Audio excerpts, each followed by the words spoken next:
ওয়াইসুল কারনি রহমাতুল্লাহ আলাইহি ইয়ামানের কার্ন এলাকার বাসিন্দা।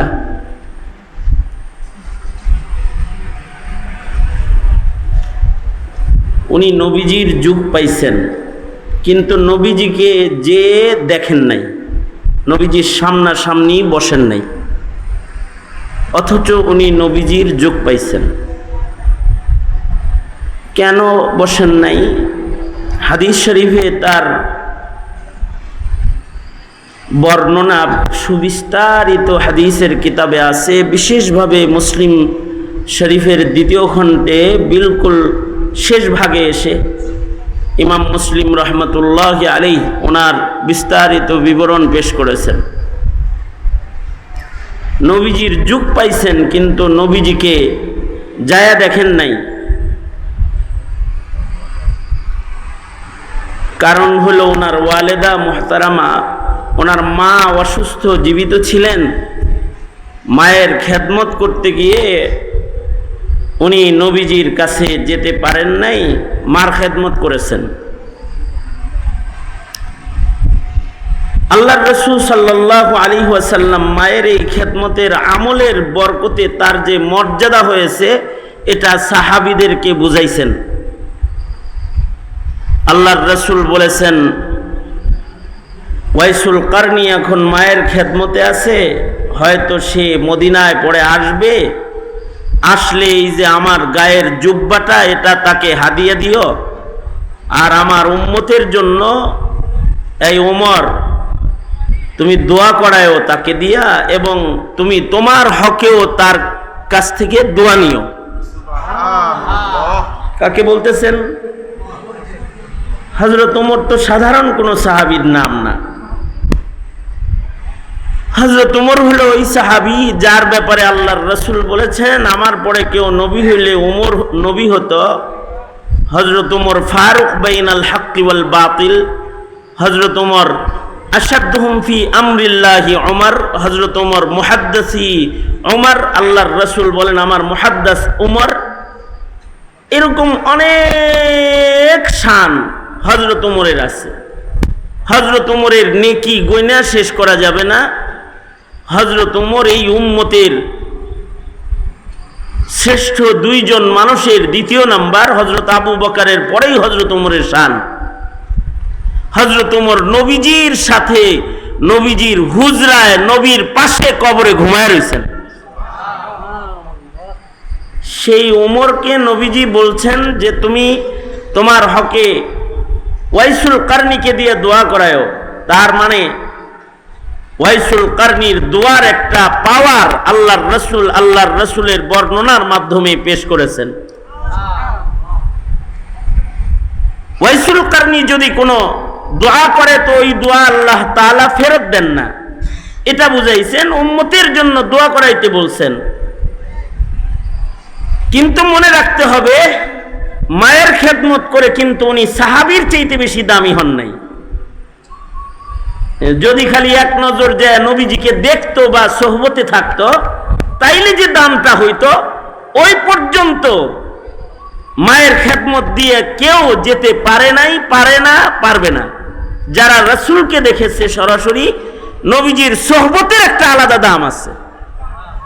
নবীজির সান্নিধ্য পেয়েছে সামান্য সময়, তো সে রাদিয়াল্লাহু আনহুম ওয়া রাজু আনহের গ্যারান্টির ভেতরে ঢুকে পড়ছে যে আল্লাহ তার উপরে সন্তুষ্ট হয়ে গেছে।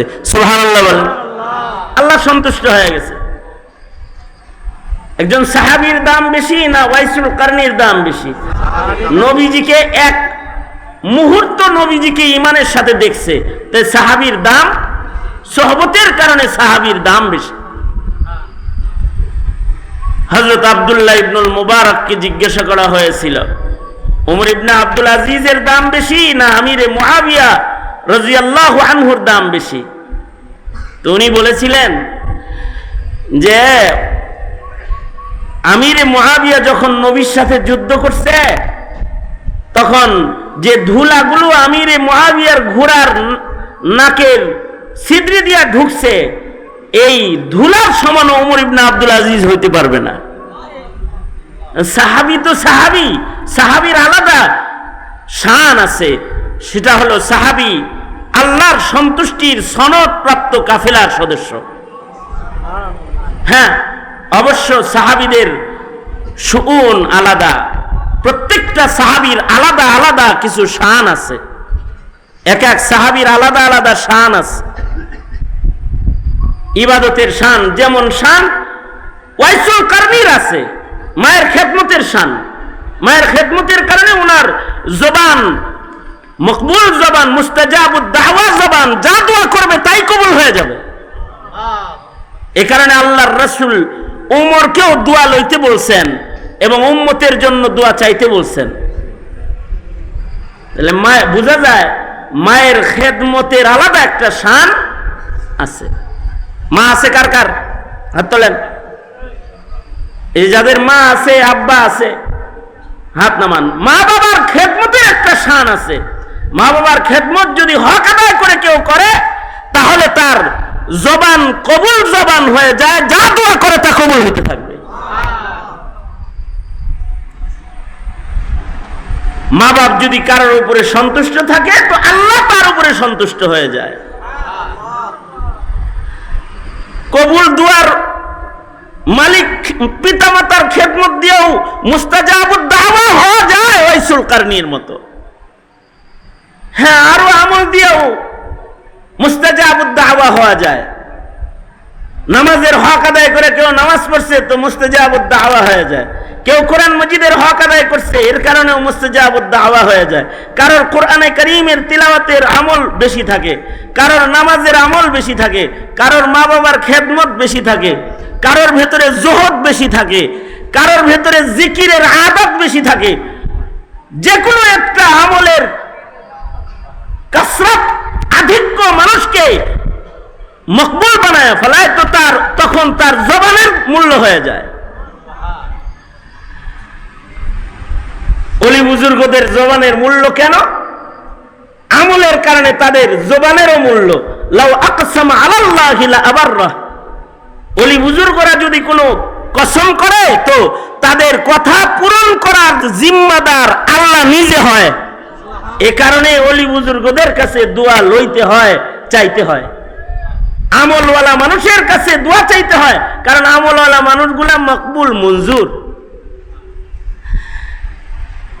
উম্মতের এমন কিছু মানুষ আছে যা চায়, মুখ দিয়ে যা বাইর করে তাই আল্লাহ তাআলা পূরণ করে ফেলায়।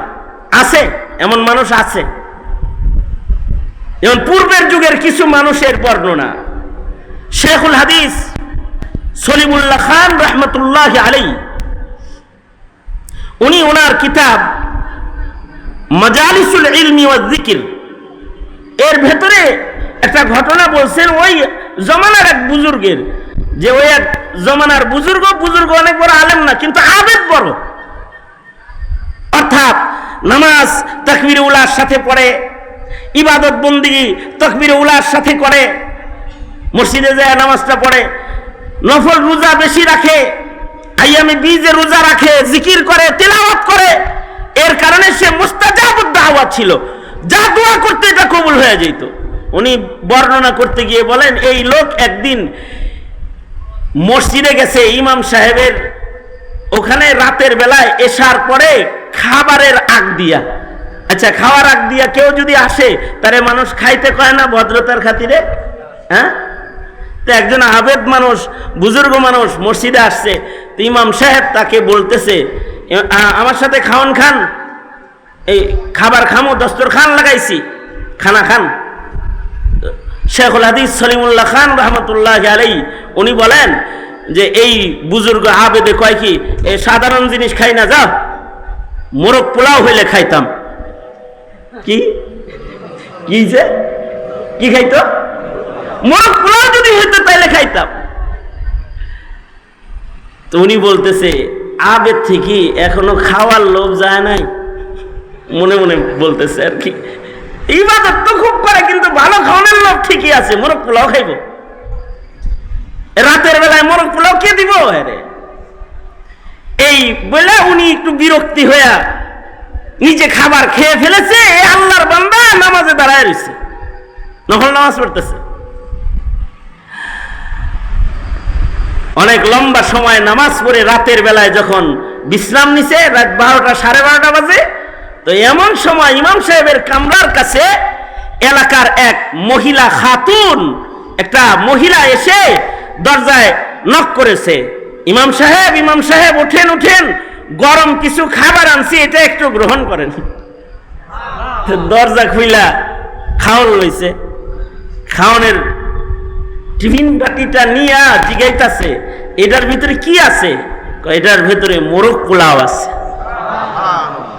তুমি রাত 12টা 12:30টার সময় মোরগ পোলাও আনছো কিসের লেগে? তো শেখুল হাদিস সলিমুল্লাহ খান রহমতুল্লাহ আলাই উনি বলেন যে তখন এই মহিলাটা বলতেছে যে সন্ধ্যা রাত্রে আমার সন্তান হারায় গেছে,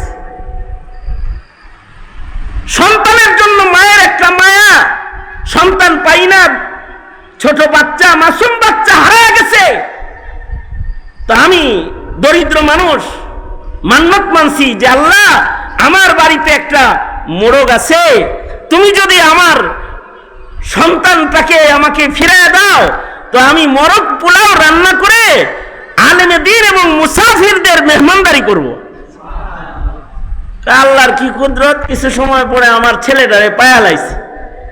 এখন চিন্তা করলাম সন্তানের মায়ায় যে মান্নত মেনেছি, রাতারাতেই মোরগটাকে জবাই করে মোরগ পোলাও রান্না করে ইমাম সাহেবের কাছে দিয়ে আসি, কোনো মুসাফির থাকলে সেখান থেকে মুসাফিরও খায়া নিবে। তো ইমাম সাহেব কয়, খাতুন তুমি তো আসলে আসো নাই, তোমাকে আল্লাহ তাআলা কোনো কারণে মোরগ পোলাও রান্না করে এখানে এনেছে, কারণ এমন একজন আবেদ মুসাফির এখানে আছে যার মুখ দিয়ে মোরগ পোলাও খাবে, এটা বের হইছে। যাও। মহিলা চলে গেছে। তো ইমাম সাহেব মোরগ পোলার টিফিন বাটি নিয়ে যায়, ডাকে, হে বুজুর্গ, ওড়েন ওড়েন, আমনের খাওয়ানো আইছে, এবার খান। আসল কথা হলো আল্লাহর কিছু পেয়ারা বান্দা এমন হয়ে যায়, তারা যদি কিছু আল্লাহর কাছে চায়, তারা যদি আল্লাহর কাছে কোনো দোয়া করে তো তাদের দোয়া আল্লাহ তাআলা কবুল করে নেয়। তাদের মুখে যদি কোনো শব্দ উচ্চারণ হয়, তাদের কসম পূরণ করার জিম্মা আসমানের মালিক আল্লাহ তাআলা গ্রহণ করে। এটা ইবাদতের শান যাদের হয় তাদের এরকম হয়। আমাদের কিন্তু এখন ইস্তেসকা পড়লেও বৃষ্টি হয় না। আমরা মুখে অনেক কিছু বলি কিন্তু আমাদের কথা পূরণ হয় না, কেমন যেন আমাদের দোয়া পূরণ হয় না, দোয়া কবুল হয় না, দোয়ার জাযা আমরা দেখতে পাই না, কারণ আমাদের আমলি জিন্দেগির হালাত বেশি ভালো না।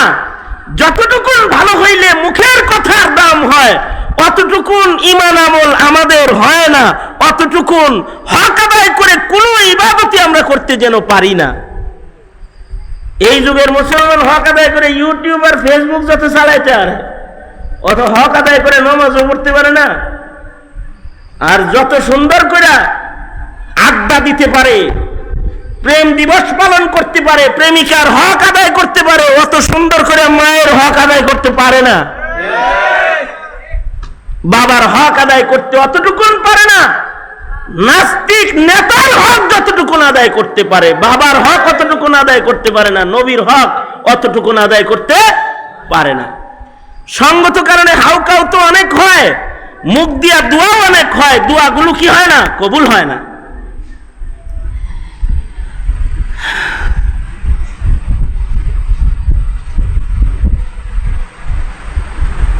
ইবনুল হাজার আসকালানী রহমতুল্লাহ আলাইহি তাহজিবুত তাহজিবের ভেতরে এক মুহাদ্দিসের বর্ণনা রেখেছেন। এই মুহাদ্দিস সাহেবের মুখের জিকিরের পাওয়ার কিরকম ছিল। মুহাদ্দিস, বড় মুহাদ্দিস, তো ওনার জিকিরের পাওয়ার লিখতে গিয়ে উনি লেখেন,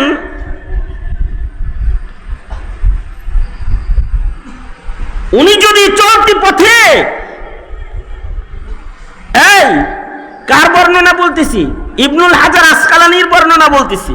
ইবনুল হাজার আসকালানি শারিহুল বুখারী ফাতহুল বারী যিনি লিখেছেন, ইবনুল হাজার আসকালানি উনি এই মুহাদ্দিসের জবানের হালাত, আল্লাহর সাথে তার সম্পর্কের হালাত বর্ণনা করতে গিয়ে বলেন যে এই মুহাদ্দিসের যদি খিদা লাগতো, খিদা, আর যদি উনি রাস্তার থেকে কঙ্কর উঠায় হাতে লয়ে যদি আল্লাহর নামের তসবিহ পড়ে ফেলতো, তো আল্লাহ তাআলা উনার হাতের কঙ্করকে খেজুর বানায় দিত সাথে সাথে, তারপরে উনি খাইতো, ওনার ক্ষুধা মিটা যেত। হ্যাঁ, চেয়ারিছেন কে? সাহাবায়ে কেরামের জন্য আল্লাহ তাআলা পাথরের টুকরাকেও, মানে কঙ্করের টুকরাকে স্বর্ণের টুকরা বানাইছেন।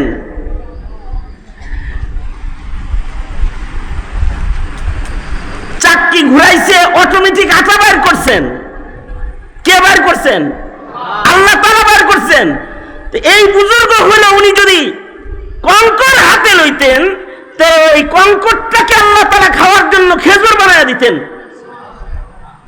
সাহাবীদের জীবনে এমনটি আছে, যেমন হযরত আবু হুরায়রা রাদিয়াল্লাহু আনহু, তিনি 2 যুগ পর্যন্ত, হযরত উসমানের শাহাদাত পর্যন্ত কুদরতি খেজুর খাইছেন। কোনো দিন খাবারের কষ্ট ওনার করতে হয় নাই, কারোর কাছে সোয়াল করে কিছু খাইতেও হয় নাই। খিদা লাগলে আল্লাহর রাসূল কিছু খেজুর হাদিয়া দিছিল, যেটা একটি থলের ভেতরে তিনি কোমরে রেখেছেন।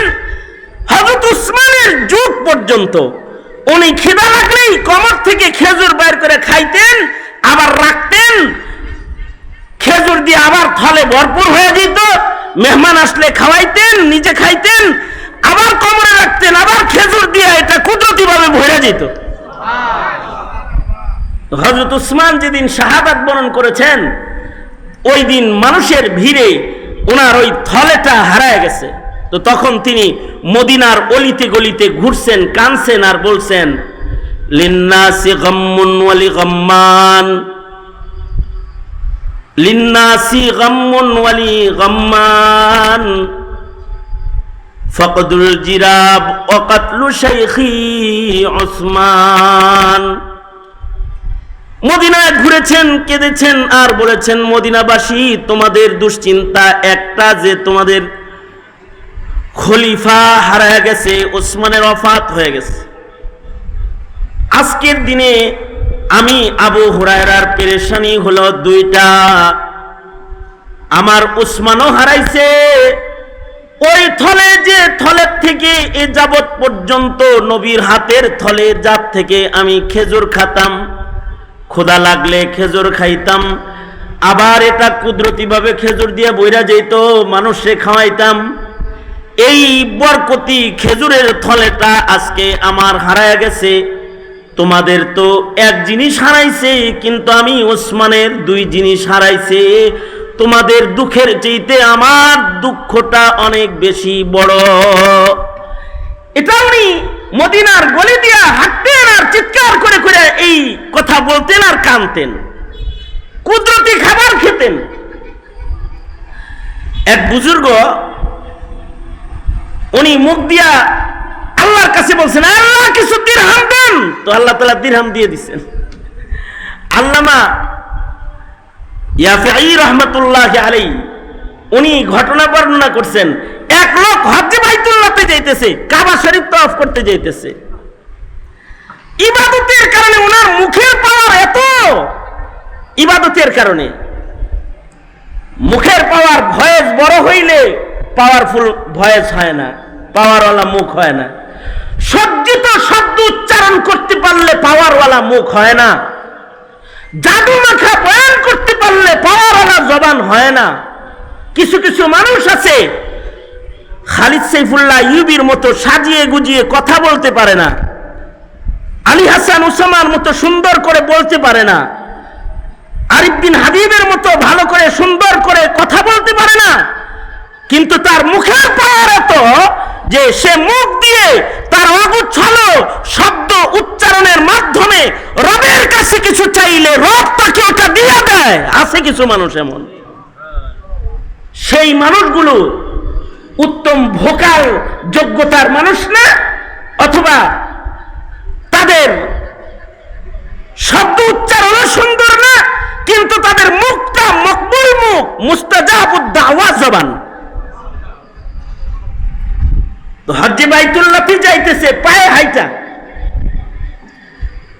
ওনার পাশ দিয়েই আর এক বুজুর্গ হজ্জে বাইতুল্লাহতে যাইতেছে ঘোড়ার পিঠে সওয়ার হইয়া, ঘোড়ার পিঠে সওয়ার হইয়া যাইতেছে। ইহরামের কাপড় পরা দেখা মনে হয় যে উনিও হজ্জে বাইতুল্লাহতে যাইতেছেন পায়ে হাইটা, কিন্তু উনি দিন তারিখ মিল করে দেখে এই যেখানে উনি পায়ে হাঁটতাছে এই জায়গা থেকে আরাফা পর্যন্ত পায়ে হাইটা যাইতে যাইতে ওনার আরাফা পাবে কিনা সন্দেহ আছে, এরকম একটা সন্দেহ ওনার দিলের ভেতরে আছে। কিন্তু ওনার সওয়ারিতেও জায়গা নাই তাকে উঠায়া একরাম করার, সে নিজে সামান সহ সওয়ারি চড়ে সে হজ্জে বাইতুল্লাহতে যাইতেছে। তো রাস্তা চলতে চলতে চলতে চলতে কিছু দূর যাওয়ার পরে একটা পশু বিক্রির বাজার পড়ছে, পশু বিক্রি, ঘোড়া বেচে, উট বেচে, এরকম একটা বাজার মিলছে। এই বাজারের কাছে যখন অতিক্রম করতেছে তখন উনি চিন্তা করলেন, এ পাইছি রে, এইখানে দাঁড়াই, ওই আল্লাহর বান্দা আসুক, তাকে কিছু টাকা হাদিয়া দিব, সে যেন একটা ঘোড়া কিনা যায়, তাহলে আরাফাটা পেয়ে যাবে। আমি নয় হজের সফরে খাবারে একটু কষ্টও করলাম, একটা মানুষের হস্ত হয়ে যাবে। এখানে দাঁড়ায় রয়েছে, পায়ে হাইটা হাইটা ওই আল্লাহর বান্দা এই বাজার পর্যন্ত আসছে। আসছে পরে উনি এই আল্লাহর বান্দাকে বলে কি, ইহরামের হালত দেখে মনে হয় আরাফায় যাইতেছেন, মুখে তালবিয়া আছে, লাব্বাইক পড়তেছেন, হজে যাইতেছেন মনে হয়। হ্যাঁ হজে যাইতেছি। তো যেই গতিতে মরুভূমিতে হাইটা যাইতেছেন, আরাফার গন্ধ পাইবেন কিনা সন্দেহ আছে, যাইতে যাইতে আরাফা শেষ হয়ে যাইব। তা আপনি একটা কাজ করেন, আপনাকে আমি এই যে দিরহামগুলা হাদিয়া দিলাম, এই বাজার থেকে আপনি একটা ঘোড়া অথবা একটা সওয়ারি খরিদ করে আরাফায় চলেন, একসাথে যাই, তো আরাফা পাওয়াটা নিশ্চিত হয়ে যাবে, কারণ আমার এই ঘোড়ায় দুইজন বসা সম্ভব নয়। তো লোকটা বলে, তুমি আমার টাকা সারতেছো কি লেগে? পায়ে হাঁটতেছি দেখে গরিব লাগতেছে আমার। মানে আমি যে পায়ে হাইটা যাইতাছি এর লেগে কি আমার গরিব গরিব লাগে নাকি তোমার? কয় হ্যাঁ তাই তো মনে হয়। এই লোকটা আকাশের দিকে হাত তুইলা বলে, আল্লাহ তোমার এই বান্দা আমারে গরিব মনে করতেছে, কিছু দিরহাম দাও না, হাদিয়া তোহফা বিতরণ করার জন্য দাও। এই কথা বইলা উপরের দিকে হাতটা তুইলা মোট করছে, মোট করার সাথে সাথে হাতটা নিচে নামাইছে, আর দেখে যে দিরহামের থলে হাতের ভিতরে আছে, দিরহামের থলে আছে হাতের ভিতরে। কারোর কাছ থেকে যদি নিতেই হয় তাহলে তোমার হাত থেকে কেন নিব? কারোর অনুগ্রহ যদি নিতেই হয় তোমার কাছ থেকে কেন নিব?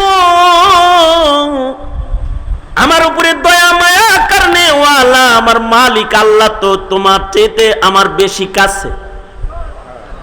যদি দরকার হয়ে যায় তাহলে তার কাছে চাইমু,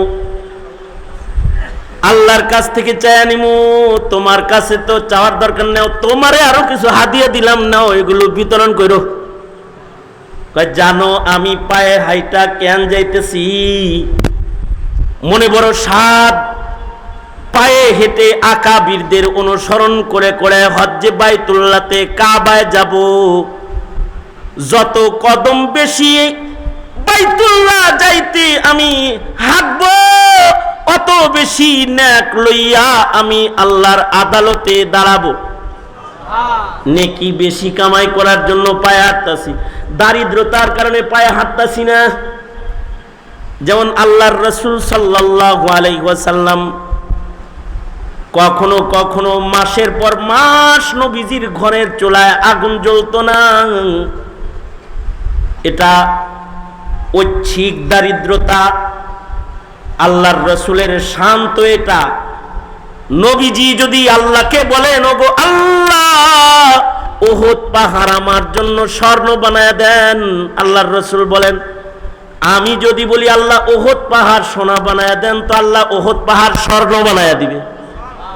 কিন্তু ফক্র ফাকাকে ইচ্ছাকৃত গ্রহণ করেছি, কারণ আল্লাহর কাছে ফক্র ফাকাটা, দারিদ্রতা আল্লাহর পছন্দের। দারিদ্রতাটা এটা আল্লাহর পছন্দের। আমরা তো মনে করি যার কাছে টাকা বেশি আছে সে আল্লাহর পছন্দের, আর যে ফকির মার্কা ও হলো আল্লাহর পছন্দের। আমরা এরকম মনে করি না? ইবনুল জাওজি রাহমাতুল্লাহি আলাইহি, ইবনুল জাওজি রাহমাতুল্লাহি আলাইহি উনি বর্ণনা করেছেন যে ওনার যুগে এক বুজুর্গ ছিল, বুজুর্গের নাম ছিল আবু আব্দুল্লাহ রাহমাতুল্লাহি আলাইহি, মসজিদের ইমাম সাহেব ছিল।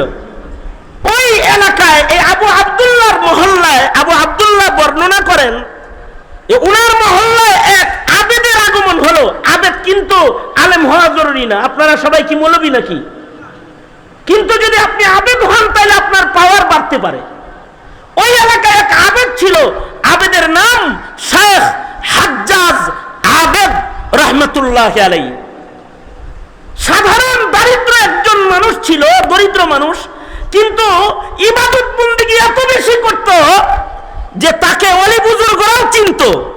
কারণ রতনে রতন চিনে, চোরে চিনে কি? রতনে রতন চিনে, চোরে চিনে চোর। লোকটা আবেদ হিসাবে, লোকটা তো বুজুর্গ, একে বুজুর্গরাও চিনত। এই হাজ্জাজ আবেদ আবু আব্দুল্লাহ রাহমাতুল্লাহ আলাইহি মসজিদের দরজায় এসে দাঁড়াইছে। দাঁড়ায় বলে কি, এই আবু আব্দুল্লাহ, তোমার কোরআন মজিদটা কি আমার একটু দিবা? তোমার কোরআনটা আমি এক বেলার জন্য তোমার কাছে চাই। আবু আব্দুল্লাহ বলে, ইবনুল জাওজি বলেন, আবু আব্দুল্লাহ বলে সিফাতুস সাফওয়া কিতাবের ভিতরে ইবনুল জাওজি রাহমাতুল্লাহ আলাইহি এনেছেন। আবু আব্দুল্লাহ বলে কোরআন শরীফ চাইছে, একটা ভালো জিনিস চাইছে, এটা কেমনে না দেই? আমি আমার নিজের পড়ার কোরআন মজিদটা তাকে দিয়ে দিলাম, আমার নিজের কোরআন শরীফটাই তারে দিয়ে দিলাম। সে চলে গেল, তার একটা হুজরা আছে, ঝুপড়ি ঘর, ওখানে গেল গা। কিন্তু আশ্চর্য, আসরের আজান হলো, আবেদ ইবাদত করতে আসে না, হাজ্জাজ মসজিদে আসে না। মাগরিবের আজান হয়ে গেল, সে মসজিদে আসে না। এশার আজান হয়ে গেল, আমরা নামাজ পড়লাম, কিন্তু হাজ্জাজ আবেদ রাহমাতুল্লাহি আলাইহি মসজিদে আসতেছে না। উনি বলে আমি সন্দেহে পড়ে গেলাম যে একটা নিয়মিত 5 বেলা মসজিদে এসে নামাজ পড়নেওয়ালা আবেদ মানুষ কিল্লে গিয়া 3 ওয়াক্ত হয়ে গেল, আসে না। সন্দেহ করে আমি তার ঘরে এশার নামাজের পরে চলে গেলাম, তাকে দেখতে গেলাম। আবু আব্দুল্লাহ বলে ঘরের দরজায় দাঁড়ায় দেখি, সালাম দেই, কোনো আওয়াজ ভেতর থেকে আসে না। দরজা খুলে বাতি লাগায় আলো জ্বালায় দেখি আল্লাহর বান্দা নাই, অর্থাৎ তার ইন্তেকাল হয়েছে।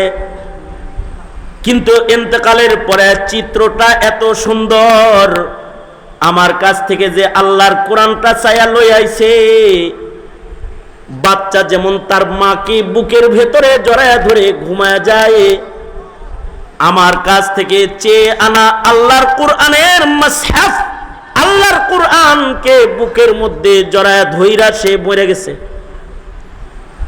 আর তার রূহ নাই।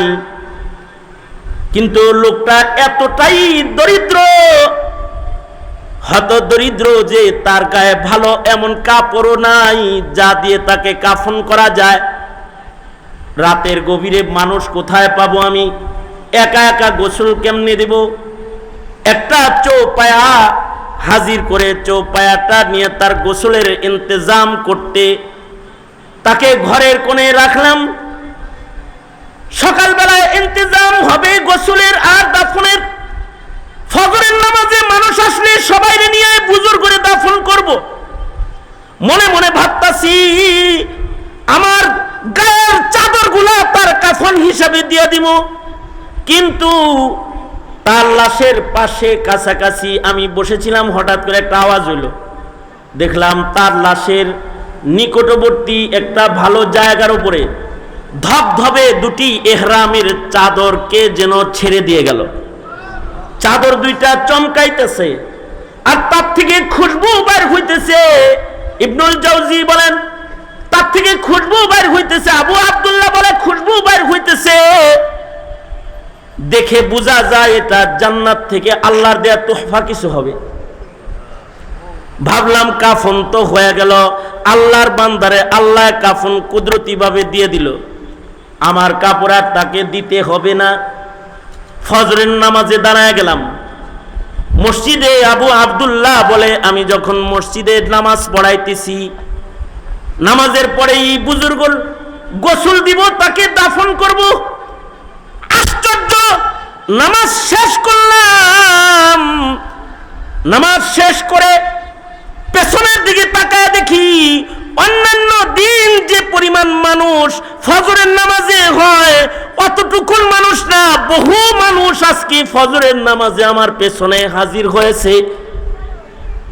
আশ্চর্য বিষয় হলো জমানার 4 জন বড় বুজুর্গ দেখি, আবু আব্দুল্লাহ বলে দেখি 4 জন ওলি আমার পেছনে নামাজ পড়তেছে। তার ভেতরে একজন হলো মালিক ইবনে দিনার রহমাতুল্লাহি আলাইহি, আর একজন হলো সালেহ বুনানি রহমাতুল্লাহি আলাইহি, হাবিবে ফারসি রহমাতুল্লাহি আলাইহি, এরকম আরো এক বুজুর্গ সহকারে মুররি রহমাতুল্লাহি আলাইহি। 4 বড় বুজুর্গ আমার পিছনে নামাজ পড়তেছে। আমি তাদেরকে বললাম আপনারা কোত্থেকে আইলেন, কি জন্য আইলেন? দেখলাম নামাজ পড়তেছে এবং তাদের সবার হাতে এক সেট করে কাফনের কাপড় আছে। জিজ্ঞাসা করলাম আপনারা কেন আসছেন? আজকে যখন ঘুমাইছিলাম মাঝরাতে স্বপ্নে দেখি আল্লাহর পক্ষ থেকে এলান হচ্ছে আমার একটা পেয়ারা হাজ্জাজ আবেদ, যাকে আমরাও চিনি, সে ইন্তেকাল করেছে তোমার মহল্লায়। ফজরের পরে তার গোসলের জিম্মা আমাদের, কাফন দেওয়ার জিম্মা আমাদের, তাই আইছি। মালিক ইবনে দিনার কিন্তু সাধারণ মানুষ না। মালিক ইবনে দিনারও ইবাদত করতে করতে এত উঁচু পায়া যে একদিন নৌকাওয়ালা ওনাকে বেয়াজ্জতি করছে, আর উনি আল্লাহ দিরহাম দাও, বেয়াজ্জতি করলো আমাকে। উনি মুরাকাবার হালতে ছিলেন, পকেটে হাতায় টাকা পায় না। নৌকাওয়ালা মনে করছে টাকা সারা জাহাজে উঠছে, ঘাড়ে ধাক্কা দিছে, আর উনি কয় আল্লাহ দিনার দেন। তো ফরিদুদ্দিন আত্তার রহমাতুল্লাহি আলাইহি উনি বলেন যে পানির নিচ থেকে মাছ দিনার ঠোঁটে লইয়া পানির উপরে উঠছে, বলে মালিক না ওই যে অনেক দিনার আইছে। উনি 1 দিনার নিয়ে ভাড়া দিয়া বাকি মাছগুলারে কয় আমার হাজত পুরা হয়ে গেছে জাগা। বলা হয় এ কারণেই ওনাকে মালিক ইবনে দিনার বলা হয় যে ওনার দিনার চাইলে মাছে দিনার লয়ে আইছে। আমাদের লেগে যদি মাছে আনতো দিনার, তো 1 টাকা ভাড়া দিয়া বাকিগুলো রেখে দাও, এটা আমারে দিয়ে যা, মাছের কাছ থেকে রাইখা দিতাম। এই মালিক ইবনে দিনার ওই জানাজায় আছেন, ফজরের নামাজে আছেন। ইবনুল জাওজি ওনার কিতাবে লিখেছেন মালিক ইবনে দিনার নামাজ শেষে তাকে বললেন আবু আব্দুল্লাহ এই হাজ্জাজ আবেদ সে কোথায়? আলেম না কিন্তু, সাধারণ গ্রামের পাবলিক একজন আবেদ। নিজেকে আল্লাহর কাছে প্রিয় বানাইতে ইবাদত লাগে। জনতার কাছে টাকা দিয়ে প্রিয় হওয়া যায়, পাবলিকের কাছে সুন্দর করে কথা বললেও প্রিয় হওয়া যায়, ভালো করে গান গাইলেও প্রিয় হওয়া যায়, ব্যাট পিটাইলেও প্রিয় হওয়া যায়, ভালো করে বল করলেও প্রিয় হওয়া যায়। আল্লাহর কাছে ইবাদত দিয়ে প্রিয় হতে হয়। যদি সে সাধারণ মানুষ হয়, ইবাদতের কারণে সে আল্লাহর প্রিয় হয়ে যায়। হাজ্জাজ আবেদ সাধারণ মানুষ, কিন্তু আল্লাহর কাছে এত প্রিয় যে তার জানাজায় আল্লাহর পেয়ারারা আসছে। ওই ইমাম বুখারীর মতন, ইমাম বুখারীর ইন্তেকালের পরে আল্লাহর রাসূল নিজে জমানার মুহাদ্দিসদেরকে স্বপ্নযোগে ডাকতেছে আর বলতেছে, এই জানো না আজকে আমার মুহাম্মদ আমার কাছে আইতাছে, আমি ইস্তেকবালে আছি। খবর পায়া বড় বড় মুহাদ্দিসরা ইমাম বুখারীর বাড়িতে আসছে, এসে দেখে ইমাম বুখারীর ইন্তেকাল হয়েছে। ফেসবুকের আমল না যে একটা পোস্ট দিয়ে সবার কাছে পরিচয় করায়া দিবে। তাদের নেক আমলের কারণে আল্লাহ তাদের পরিচয় করায়া দেয়, রাসূল তাদের পরিচয় করায়া দেয়। তো হযরত মালিক ইবনে দিনার রাহমাতুল্লাহি আলাইহি হাজ্জাজ আবেদের সামনে যায় ওনার চেহারার উপরের কাপড় সরায়া চুমা দিলেন। চুমা দিয়া বললেন, যে এলাকার মানুষ তোমাকে চিনে ফেলে তুমি আর সে এলাকায় বসবাস করো না, তোমার বুজুর্গি মানুষ জেনে ফেলবে। তাই এত রিয়া মুক্ত ইবাদত তুমি করলে, আমি মালিক ইবনে দিনার আজকে তোমার জানাজায় এসেছি, তোমাকে গোসল দিতে এসেছি, হাসরের জন্য আমাকে না নিয়ে একা একা জান্নাতে যায় না। মানুষ আল্লাহর কাছে প্রিয় হয় ইবাদতের কারণে। মা বাবার খেদমতটাও একটা ইবাদত, যে ইবাদতের কারণে ওয়াইসুল কারনি আল্লাহর কাছে প্রিয় হয়ে গেছে। এমন প্রিয় হয়েছে যে উমর রে বলে তুমি তার কাছ থেকে দোয়া লও, আমার উম্মতের জন্য দোয়া চাও।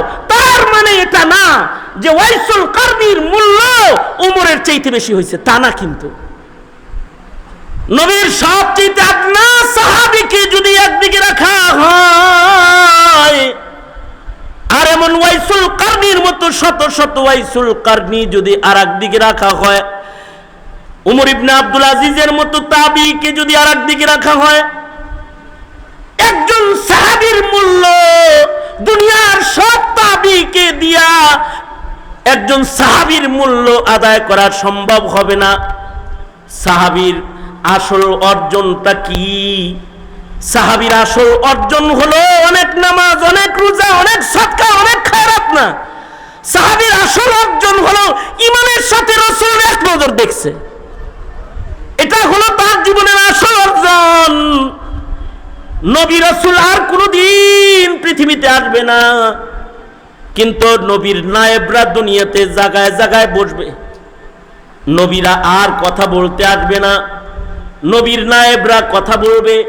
কিয়ামত পর্যন্ত গরম বরদাস্ত করে তোমাদের মতো যারা আলেমের চেহারা দেখবে অথবা আলেমের সামনে বসবে, খোদার কসম যারা মোল্লা পছন্দ করে না, মৌলবীরে জঙ্গি বলে আটকাইতে যারা চায়, অমন ইমানদার লাখো কোটি এক জায়গায় করলে আশেকে উলামা একজন মুমিনের মূল্য দেওয়া সম্ভব হবে না। এটা হলো আলেমের সোহবতের দাম। আর আলেমের মুহাব্বতটা নবীজির মুহাব্বত, কারণ আলেমরা নায়েবে নবী। তো ইমাম মুসলিম রাহমাতুল্লাহ আলাইহি যে কথাটা বলার জন্য এত লম্বা কথা আমার, যে ইমাম মুসলিম বলেন ওয়াইসুল কারনি যদি জানতো নবীর হক কি, এটা যদি পুরা জানতো, তাইলে মায়ের যে কোনো অবস্থায় ফেলে রেখে হলেও এক নজর হইলেও এসে রাসূল দেখে যেত, যদি খালি নবীর হক কি এটা জানতো। নবীর হক তো লা ইউমিনু আহাদুকুম হাত্তা আকুনা আহাব্বা ইলাইহি মিন ওয়ালিদিহি ওয়া ওয়ালাদিহি ওয়ান নাসি আজমাইন। নবীকে তো মায়ের চাইতে বেশি ভালোবাসতে হবে, বাবার চাইতে বেশি ভালোবাসতে হবে, এটা হলো নবীর হক। এইটা না বুঝার কারণে ওয়াইসুল কারনি মার খেদমত করতে পেরেছে, নবী দেখতে পারে নাই। জমানার মানুষ আমরাও ওয়াইসুল কারনির মতনই, আমরা নবীর মর্যাদা বুঝি না বিধায়ী নেতার হক আদায় করতে পারি, নবীর হক আদায় করতে আমরা পারি না, নবীর হক আদায় করতে পারি না। আমরা দলের হক আদায় করতে পারি, ধর্মের হক আদায় করতে পারি না। ভাই ও দোস্ত বুজুর্গ, নবীকে চিনো, নবীর হক আদায়কারী মুমিন হওয়ার চেষ্টা করো। লাখো কোটি উম্মত আর একজন নবীর হক আদায়কারী উম্মত, অনেক ব্যবধান, অনেক ব্যবধান। নবীর হক আদায়কারীর জিম্মাদার স্বয়ং আল্লাহ। নবীর হক আদায় করে কেউ যদি মইরাও যায় সে জান্নাতে চলে যায়। শুধুই মাত্র নবীর হক আদায়কারীর আমলনামার গুনাহ আল্লাহ মাফ করে তা না, নবীর হক যারা আদায় করে তাদের গায়ে নাপাক থাকলেও আল্লাহ এটা ধৌত করে। যেমন হযরত হানজালাকে আসমানের পানি দিয়ে আল্লাহ গোসল দিয়েছেন, কারণ হযরত হানজালা নবীর হক আদায়কারী। আর আমরা হলো দলের হক আদায়কারী, নেতার হক আদায়কারী, নবীকে অবমাননাকারীদের তালে তাল দেওয়া পার্টি আমরা, কাদিয়ানীর তালে তাল দেওয়া পার্টি, নাস্তিকের তালে তাল দেওয়া পার্টি হলো আমরা। রাজনীতি করতে যায় নবীর দুশমনদের সাথে তাল দাও, কাদিয়ানীদের সাথে তাল মিলাও, আবার ইমানদারের গুরুস্থানে কাফন পরে কবরে গিয়ে শুইতে চাও। এত সস্তা না, এত সস্তা না যে কবরে গিয়েই রাসূলকে চিনে ফেলবা। নবীকে দেখানো হবে, চিনবা না, চিনবা না, চিনবা না, সেদিন চিনবা না। সুতরাং নিজেরা নবীর হক আদায় করব আর আমাদের প্রজন্মকে নবীর হক আদায় শিক্ষা দেব, ইনশাআল্লাহ। বলেন ইনশাআল্লাহ। কারণ নবীজিকে সর্বোচ্চ ভালোবাসা না দিলে কামেল মুমিন হওয়া যাবে না। নবীর প্রেম প্রকাশ সর্বোচ্চ করব, ইনশাআল্লাহ। বলেন ইনশাআল্লাহ। সুতরাং নবীর প্রেমে নাস্তিকদের বিরুদ্ধে, কাদিয়ানীদের বিরুদ্ধে কখনো যদি রক্ত দেওয়ার মাসআলা এসে যায়, জীবন দেওয়ার মাসআলা এসে যায়, জীবন দিতে রাজি থাকবেন তো ইনশাআল্লাহ? আল্লাহ তাআলা কবুল মঞ্জুর করুক। আল্লাহ তাআলা হক আদায়কারী মুমিন আমাদেরকে বানাক, আমিন। সবাই ইস্তিগফার পড়েন। আস্তাগফিরুল্লাহ রাব্বি মিন কুল্লি যামবিন ওয়া আতুবু ইলাইহি লা হাওলা ওয়ালা কুওয়াতা ইল্লা বিল্লাহিল আলিয়্যিল আযীম। আস্তাগফিরুল্লাহাল্লাযী লা ইলাহা ইল্লা হুয়াল হাইয়ুল কাইয়্যুম ওয়া আতুবু ইলাইহি। আলহামদুলিল্লাহি রাব্বিল আলামিন। আসসালাতু ওয়াসসালামু আলা সাইয়্যিদিল আম্বিয়া ওয়াল মুরসালিন। তোমরা কি এরকম করবা? এরকম করবা? তোমরা যদি আমার সাথে এরকম আচরণ করে, যে দোয়া থুইয়া কথা বলতেছি তোমাদের সাথে, তাহলে আমি ভবিষ্যতে এরকম হইতে বাধ্য হব যে আমি বয়ান শুরু করার আগে তোমাদের সবাইয়ের আগে তাড়ায়া দিয়ে তারপরে বয়ান করব। কারণ আমার আর ভাইরাল হওয়ার শখ নাই তো। আমারে দিয়ে তোমরা ভাইরাল, মিয়া তোমাকে দিয়ে কি আমি ভাইরাল নাকি? আমার 2 যুগের বেশি চলে এই ময়দানে। যখন তোমাদের এই ক্যামেরার জন্ম হয় নাই তখন থেকে আমি ময়দানে। তোমরা এতটা মানে বেবুঝ যে দোয়া শুরু করছি, এখন তোমরা ক্যামেরা ধরো। তুমি এতটুকুন জায়গা কাইটা দিও পরে, তুমি এটা তোমার ব্যবসার সামান না, কিন্তু তোমার জিন্দগির সামান তো দোয়াটা। এখন বলে কি দোয়া ওয়াজ করলাম, কি রাত বইরা মারলাম, কই কয় ব্যাং মারছো। ইউসুফ জুলেখার কিচ্ছা শুই না, কয় ইউসুফ কি জুলাইখা কি পুরুষ না মহিলা? তো ওয়াজ শুই না, কি শিখলাটা কি? রাগ হইছ? মুসিবতে আছি আমি। আলহামদুলিল্লাহ রাব্বিল আলামিন। আসসালাতু ওয়াসসালামু আলা সাইয়্যিদিল আম্বিয়া ওয়াল মুরসালিন মুহাম্মাদিন ওয়া আলা আলিহি ওয়া আসহাবিহি আজমাইন। রব্বুল আলামিন জীবনপুর দক্ষিণ পাড়ার যুব সমাজের আয়োজনে মাহফিল, দেশে অবস্থানরত, প্রবাসে অবস্থানরত যুবকদের বিরাট বড় একটা কাফেলা এই মাহফিলের জন্য মেহনত করেছে। যোগ্য বুজুর্গদেরকে এখানে হাজির করেছে। প্রচন্ড গরমের ভেতরে মাঝরাত পর্যন্ত মাহফিলে বসে রয়েছে। সবাই মিলে ভিক্ষুকের মতো 2টা হাত তুলেছি, মাপ চাই ওরে মালিক, মেহেরবানি করে আমাদের জিন্দেগির সব গুনাহ তুমি মাফ করো আল্লাহ। জেনে না জেনে, অন্ধকারে আলোয় গোপনে প্রকাশ্যে যত পাপাচার আমরা করেছি তুমি মাফ করে দাও। বেপানাহকে পানাহ দাও, বেরোজিকে রুজি দাও, অশান্তি দূর করে শান্তির ফায়সালা করে দাও। ফিলিস্তিনের মজলুম মুসলমানদের জন্য মদদ পাঠায় দাও আল্লাহ। মসজিদুল আকসা আজাদ করে দাও। দ্রুত শেখুল হাদিস ইবনে শেখুল হাদিস আল্লামা মামুনুল হককে মুক্ত করে দাও আল্লাহ। রব্বুল আলামিন মিথ্যা মামলায় জর্জরিত উলামা হযরত যারা মজলুম, তাদের জন্য মদদ নুসরত পাঠায় দাও আল্লাহ। এই অত্র এলাকায় সুন্নতের হাওয়া চালু করে দাও। মুহিব্বিন মুতাআল্লিকিন মুরিদিন যারা অত্র এলাকায় আছে, ইয়া আল্লাহ তাদেরকে কবুল মঞ্জুর করে নাও। ইয়া আল্লাহ দূর দারাজ থেকে যারা কষ্ট করে মাহফিলে শামিল হয়েছে, কদম কদম নেক দিয়ে তাদের বাড়ি ফিরায় দাও। রব্বুল আলামিন প্রবাসীর যে ছেলেরা অবদান রেখেছে, দোয়া চেয়েছে, ওদেরকে আমন সালামতের জিন্দেগি দাও। এলাকার যত মুর্দেগান কবরে আছে তাদের মাফ করে দাও। কারোর মা, কারোর বাবা, কারোর ভাই, কারোর দাদা দাদি, কারোর নানা নানি কবরে, যত মুর্দেগান কবরে আছে তাদের কবর জান্নাতের বাগান বানায় দাও আল্লাহ রব্বুল আলামিন। যারা অসুস্থ রোগী ঘরে আছে তাদের সুস্থ করে দাও। ইয়া আল্লাহ সিদ্দিক মিয়া সহকারে যত যুবকরা এই মাহফিলের পেছনে মেহনত করেছে, ইয়া আল্লাহ সকলকে তুমি উত্তম জাযা দান করো আল্লাহ রব্বুল আলামিন। জানি না কখন মৃত্যুর পরওয়ানা জারি হয়ে যায়, আবেদ হিসাবে মুবারক একটা মরণ আমাদের দিও আল্লাহ। গুনাহগার বলে ডাক দিও না, তোমার পেয়ারা বলে ডেকে কবরে নিও আল্লাহ। আবেদে খাস বলে কবরে নিও আল্লাহ। ইয়া আল্লাহ জিন্দেগির সব গুনাহ মাফ করে মাসুমিয়ত দান করো আল্লাহ। অনেক কিছু বলার সংক্ষেপ কথা, যত কল্যাণ মঙ্গল সব আমাদের দান করো। এই দেশে জাতির জন্য কল্যাণের ফয়সালা করো। আল্লাহুম্মা আফিনা ফি কুদরাতিকা ওয়া আদখিলনা ফি রাহমাতিক। আল্লাহুম্মা ইন্না নাসআলুকাল জান্নাতা ওয়া রাযাকা ওয়া নাউযু বিকা মিনান নার। সুবহানা রাব্বিকা রাব্বিল ইজ্জাতি আম্মা ইয়াসিফুন ওয়া সালামুন আলাল মুরসালিন ওয়ালহামদুলিল্লাহি রাব্বিল আলামিন।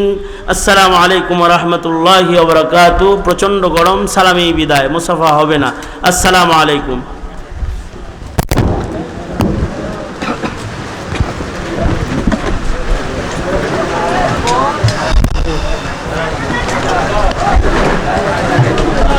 সামনে